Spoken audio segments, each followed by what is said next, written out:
What's up, everyone? This is Zach on the Abide by Reality YouTube channel, and today I will be bringing you, I guess you could call it a My Thoughts video, but before I continue, I want to thank everyone for how well my Simone Biles My Thoughts video did. I didn't think it would go almost to 100 views, so I just wanted to say thank you so much, and I'll proceed to the video. The topic of today's video is about newly acquired Colts quarterback Carson Wentz being injured in practice, and he's ruled out indefinitely. This was first reported by Adam Schefter on Twitter, and this comes as a pretty big blow for not just the Colts, but of course their fans, including me. I would say that the Colts have been my favorite sports team since I can't even remember, and it goes a while back. So to see our newly acquired quarterback, who we got from the Eagles, he's had a rough injury history. He was having a good MVP season a couple years back, got injured, and he returned. He didn't look the same. The Colts acquired him with a conditional pick. That's for a different video. It's really sort of complicated to talk about. But Carson Wentz himself, he said that he's avoiding leg surgery right now. He said that he'll probably rest it, and he could be there week one of the regular season, which sounds pretty optimistic. But as a Colts fan, this can be pretty misleading, and I'll tell you why. This is a part of the video where I give my thoughts on the situation. And I know we got to this point pretty quickly, and the topic was brief, but there's a reason.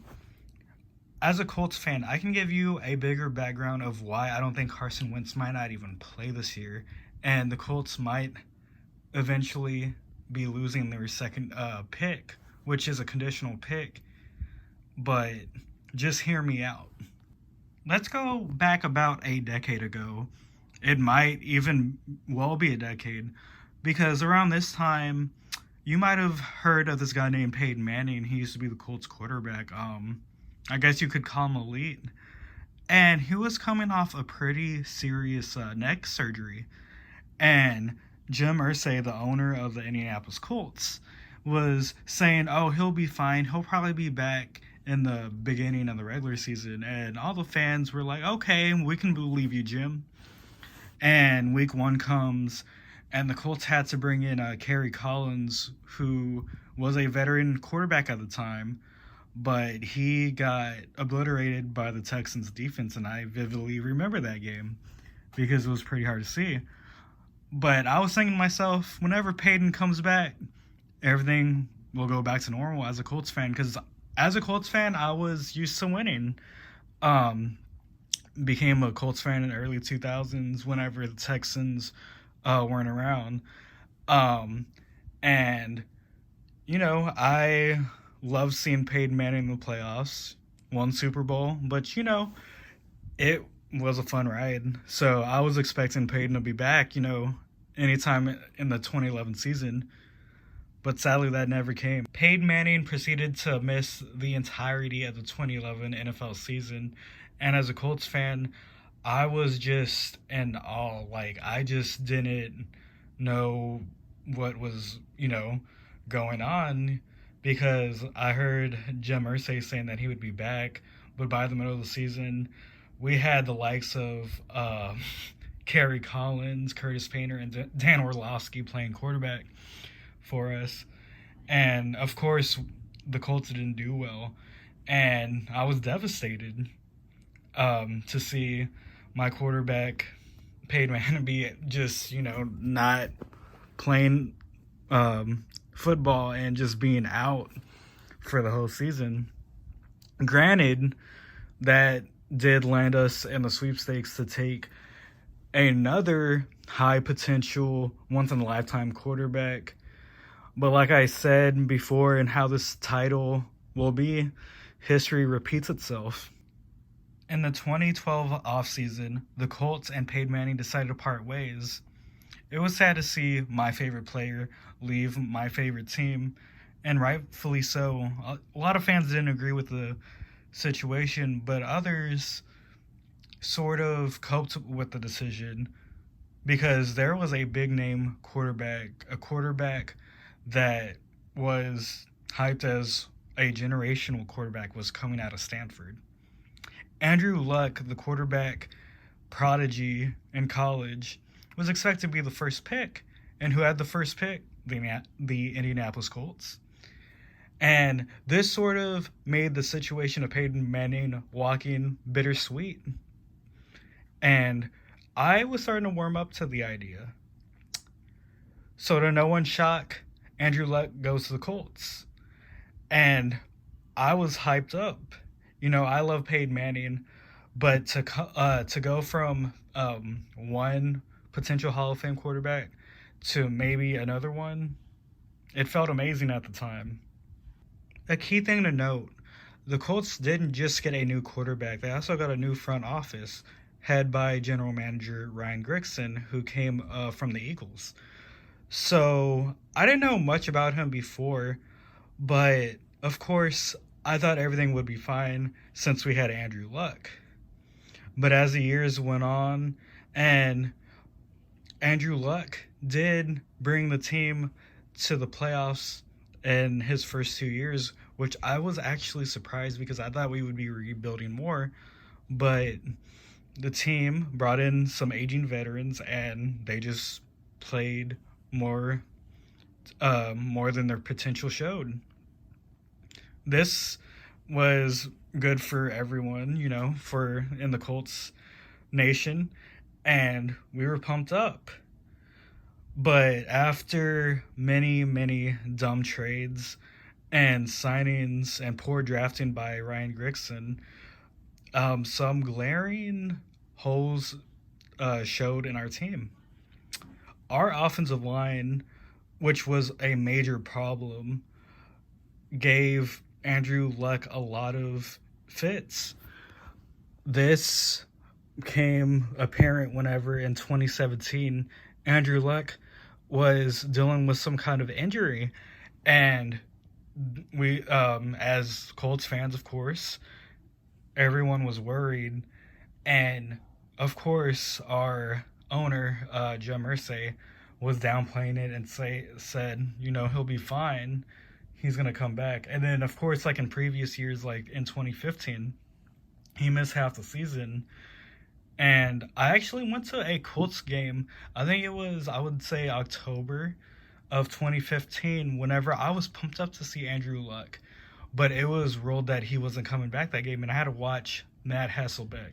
Yeah, Matt Hasselbeck play quarterback instead of Andrew Luck, which I was down bad, you could say.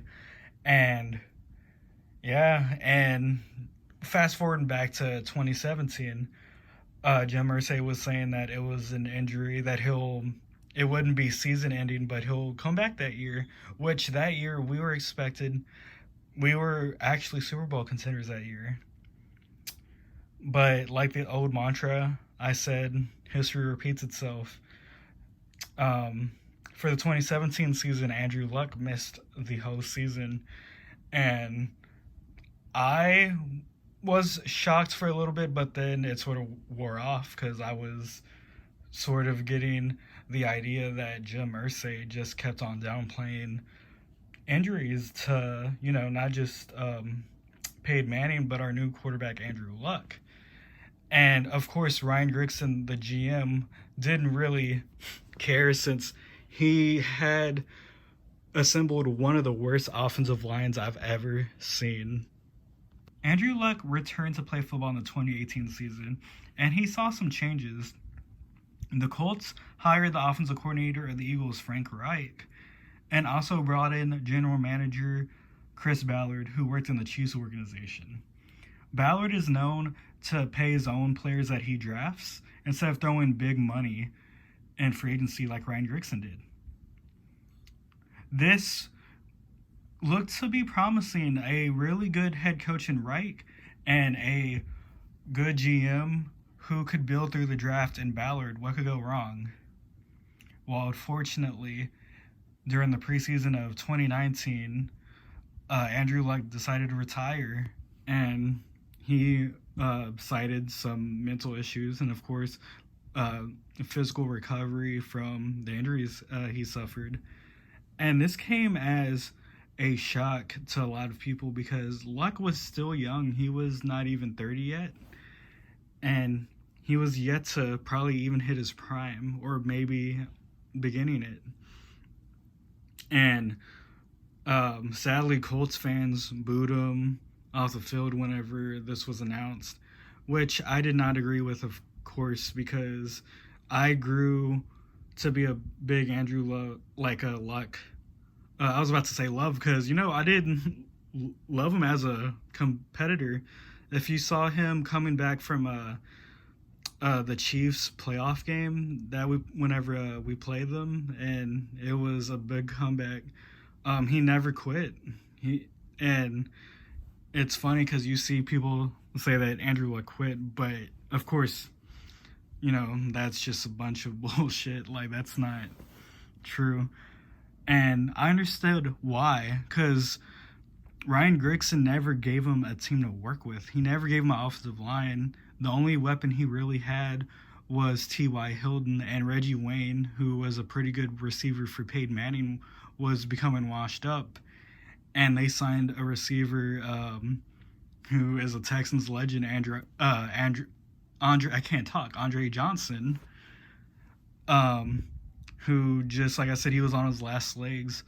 And Grigson also brought in Frank Gore, which I love Frank Gore, but of course he was not the same running back he was in San Francisco. And it's crazy to think Gore still plays, but I'm getting off topic here. Yeah, and this retirement, I believe that Jim Irsay delayed, even whenever we could have drafted a quarterback that year or just planned ahead.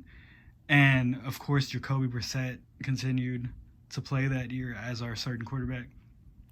But just to sum everything up, is that the Colts are known to downplay injuries, and to anyone who's injured, like T.Y. Hilton, Carson Wentz, Jonathan Taylor, or any injury that a Colts player sustains, I think the Colts fans need to know that it might be more serious than it is, because Jim Irsay has given us no reason to fully trust him, and it's pretty disheartening.